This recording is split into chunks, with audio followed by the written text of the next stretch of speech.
Still today, there are lead water services all through our communities.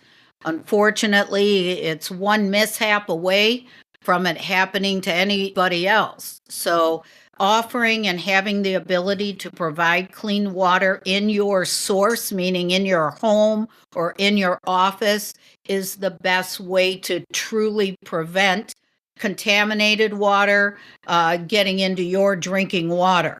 So there are many, many different types of systems that can be installed in your home. Welcome back to The Rock Pod, produced for the Royal Oak, Michigan Chamber of Commerce. I'm John Gay from Jagged Edge Right Podcasts. And I'm Lisa Bibby with Century 21 Northland. Lisa, when I heard the backstory about today's guest, I knew we had to have her on. So with that, we welcome Christine Scott of Paul Scott Plumbing. Welcome, Chris. Thank you. Great to be here. Looking forward to it. Well, we're looking forward to hearing this story. So please tell us a little about your background and how you got your license and how this whole thing started for you. Well, I guess I could say it started with a love story because I met my husband and came out of the car business and delivering my husband cars, and that's how we met. Oh, wow. And after we started dating, I quickly got involved in the business. I came from the business world. Paul was in business for about 8 years at that time, a little office over in Royal Oak. And that's the plumbing business, right? Correct. And as I got involved with him, kind of worked in the business alongside of him, brought in his first computer. He was old school, man. Everything was by paper. We used to have the customers on a 3x5 card. I still have the files in the back, thousands of them. But it was time to get a little bit more into the current times, and we started doing things like that. I worked with him along the way, and at some point realized, just for some medical things, that he was the only one licensed, and I needed to get licensed as a backup. I signed up for my apprentice and spent a lot of time in the office. You learn a lot. He was a great teacher. Mm-hmm. And along the way, once you hit your 5 years, you now have to go in and test and do a copper project and all the things that are required to become a licensed plumber, which was quite involved. It's not as easy as what it might appear. I had to go to the Michigan State Livestock Barn. That's where they do it. Huh. And so literally you walk in and you get a big whiff of what you're going to endure for the next few hours. And while you're doing the test, and all the while you know exactly what kind of work you're going to be doing. And you are the only female there, correct? There was one other young lady, and there had to be 300 men at least, if not more. But, one young lady, and she was the only one that I saw there, came up and said, "How many times have you been here to do this?" And I'm like, oh my God, this is my first time. I'm thinking, she goes, "This is my 6th time." Oh. I'm thinking, oh dear God, what did I get myself into? But, I went through it, had to sit on the bleachers for like 3 hours. And thank goodness, I was nervous, but I made it through, and I did pass it for my first time. And so I became a licensed journeyman plumber at that point. What year was that, Chris? Oh, gosh, 20 years ago at least now. Yeah. It's been a while. But then I went on to get my contractor license, which is what you need to operate a plumbing business. So I took those steps to do that. Unfortunately, my husband went through some medical things and some health and had some heart repair and got through that. And then he went through cancer. And so that eventually did take his life back in 2016. And so at that point, I took over running the business. Wow. And have been doing that ever since. So we do have I've got a couple sons that work with us and work with me, are big players and contributors to the company. Both of them now are licensed master plumbers, along with some other certifications that are, needed to keep our water safe out there in the communities. And so we work together as a good group and a great family, and lots of great people that I've had for a long time in the business. We love that you've kept this business within the family. And personally, I love seeing women in the trades. Now, how do you help people understand the needs and opportunities for men and women to make a career of something like becoming a plumber? I obviously think it is an absolutely great career, and I do tout that wherever I can and every opportunity I can. It's becoming more and more known and determined that tradesmen and women are needed out there. And I would just like to ditto that fact that there is an absolute need. And there are absolutely wonderful careers out there for both men and women, not only in the plumbing trade, but in all the trades in many different facets. Well, and the perk to that is there's really great income in the trades, as well as you don't have this exponential, college debt acquired with it, attached to it. So you can literally get licensed and then you're out there making money and growing your business. Correct, 100%. Especially in, plumbing, you have to work under a plumber. Mm-hmm. And that's how you earn your time, your experience, and they value that quite a bit. And of course, you do have to do some testing and schooling, but most of it is on the job training, some extracurricular outside classes and things like that you can do to really strengthen your skills. But there are great opportunities for anybody that would like to get into the trades. And I do try to help people along the way, mentor young men and women. We keep that going all the time. I'm bringing them in on a regular basis to try to build them up into a career. Chris, you mentioned earlier about contaminated water and how important the water piece of this is. Can you talk a little bit about what you do as far as keeping clients in the community informed and educating them about the water piece of it? Sure. Clean water is something that probably has been brought up more and more. Many of us experienced a big situation in Flint that really brought that to light.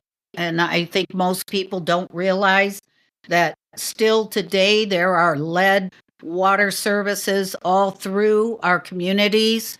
Unfortunately, it's one mishap away from it happening to anybody else. So offering and having the ability to provide clean water in your source, meaning in your home or in your office, is the best way to truly prevent contaminated water getting into your drinking water.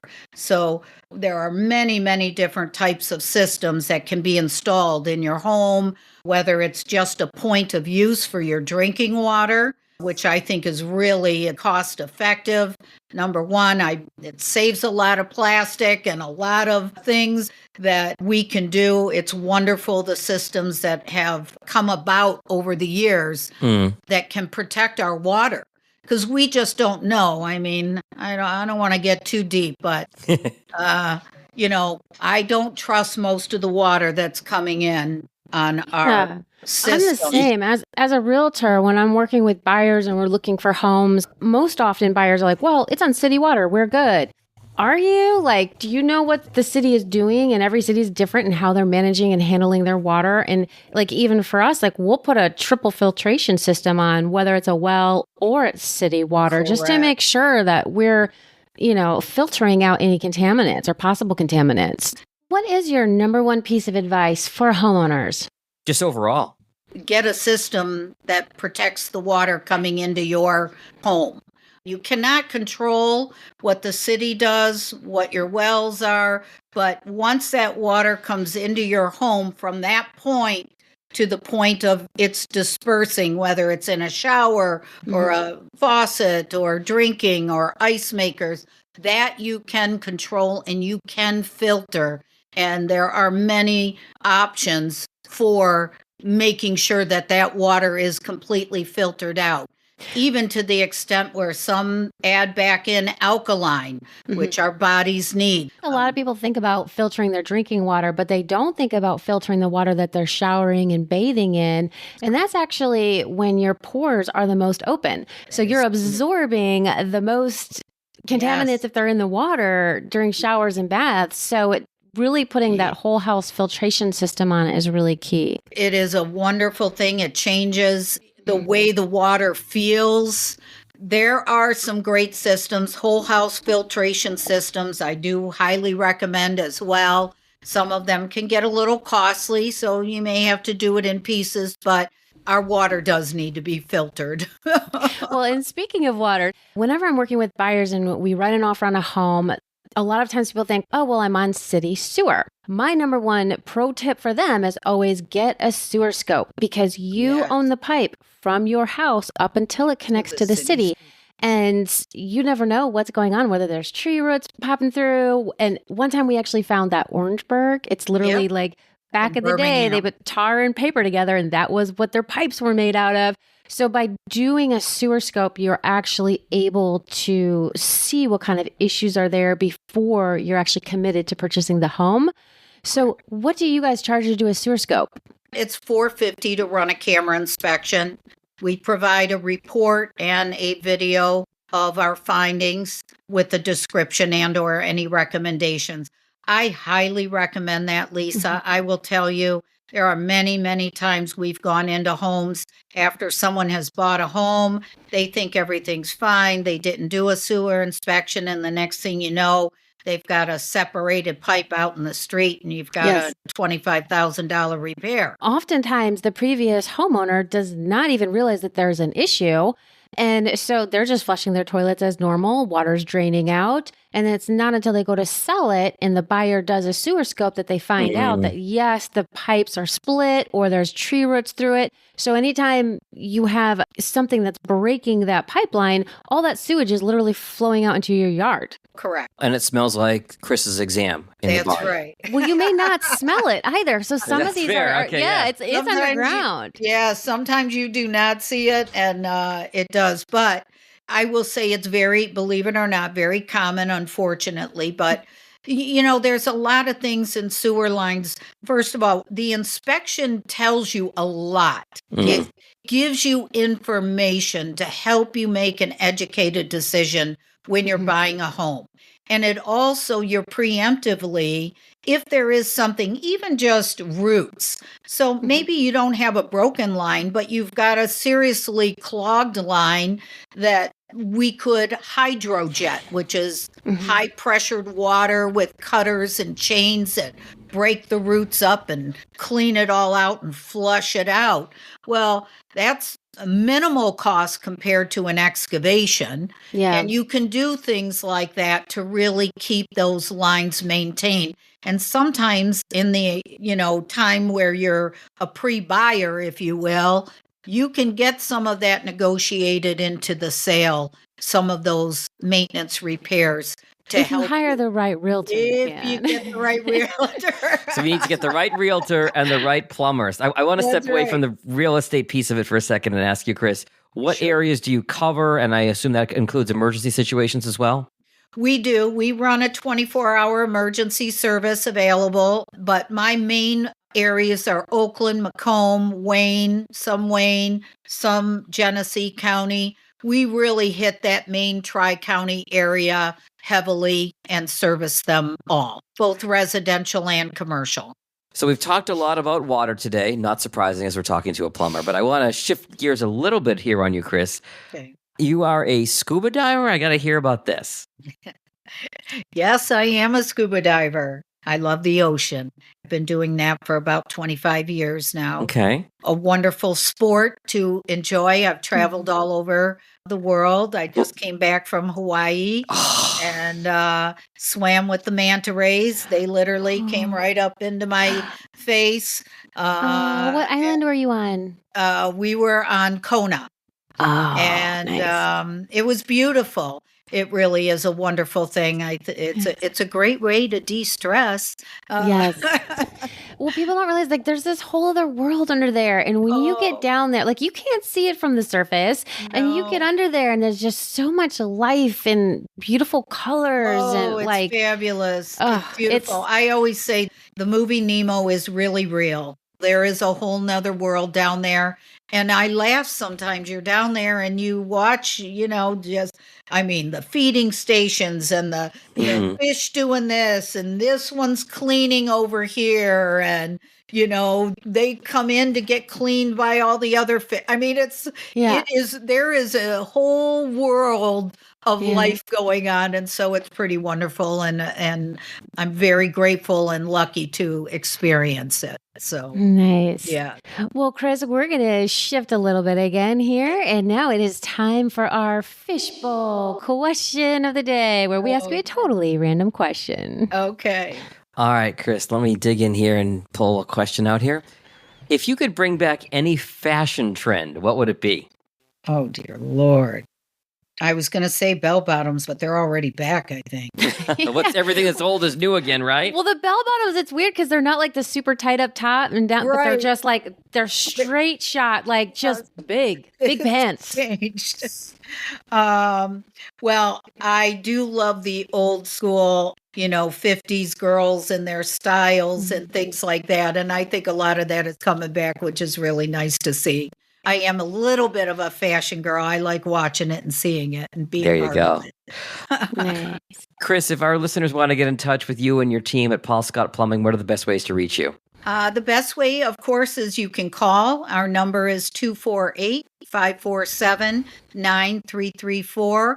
Or, of course, our website, which is www.paulscottplumbing.com. We have a way to connect. If you have questions, concerns, you can actually email us right from the website. And so we're always available. If you have questions about an issue you're having or anything to do by way of remodeling or updating. So happy to help anyone in need. Chris, it was great to have you on today and talking with you all about your company. My name is Lisa Bibby, and I'm a realtor with Century 21 Northland. I put the real back in realtor. We want you to love where you live. Questions about buying or selling your home? Call my cell at 248-981-3610. My website is soldbylisab.com. And you can find me on YouTube, Facebook, LinkedIn, and Instagram at Sold by Lisa B. Let's connect. And I'm John Gay from Jagged Detroit Podcast. You can find me at jaggeddetroit.com or on social at Jagged Detroit. Any questions you have at all about podcasts, I'm happy to answer for you. We want to thank you for checking out this episode of The Rock Pod, produced for the Royal Oak, Michigan Chamber of Commerce. For any questions about the Chamber, how to join the Chamber, get involved with Chamber events, sponsor Chamber events, you can visit royaloakchamber.com. And on behalf of Lisa, Chris, and myself, I'll remind all of you, just keep swimming.